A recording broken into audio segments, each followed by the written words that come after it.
भारत युद्धाच्या दिशेने मोठं पाऊल उचलण्याची शक्यता आहे। शस्त्रसंधी करार रद्द करण्याबाबत विचार सुरू आहे। भारतीय सैन्याच्या तिन्ही दलांना सज्ज राहण्याचे आदेश।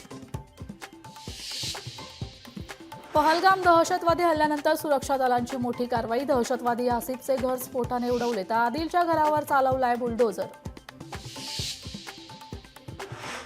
भारत पाक नियंत्रण रेषेवर पाकिस्तानी सैन्याकडून गुरुवारी रात्री गोळीबार। भारतीय सैन्याकडून चोख प्रत्युत्तर, कोणतीही जीवितहानी नाही।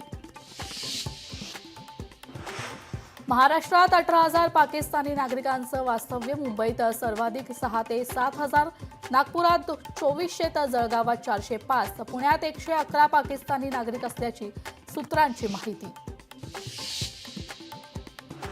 232 प्रवाशांना घेऊन आज आणखी एक विशेष विमान मुंबईत पोहोचणार। आतापर्यंत 500 पर्यटक राज्यात दाखल।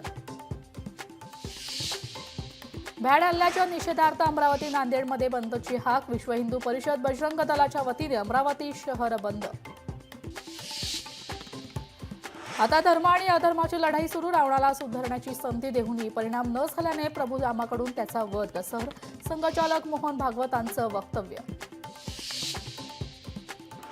सिंधू जल कराराबाबत आज अमित शहा यांच्या निवासस्थानी बैठकीला अनेक वरिष्ठ केंद्रीय मंत्री राहणार उपस्थित।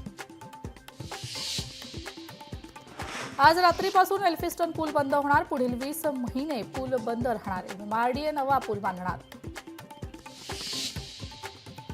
मुंबईकरांना उकाड्यापासून दिलासा मिळणार। विदर्भातील अनेक भागात उष्णतेच्या लाटेचा इशारा तर मराठवाड्यात ढगांच्या गडगडासह पावसाचा अंदाज।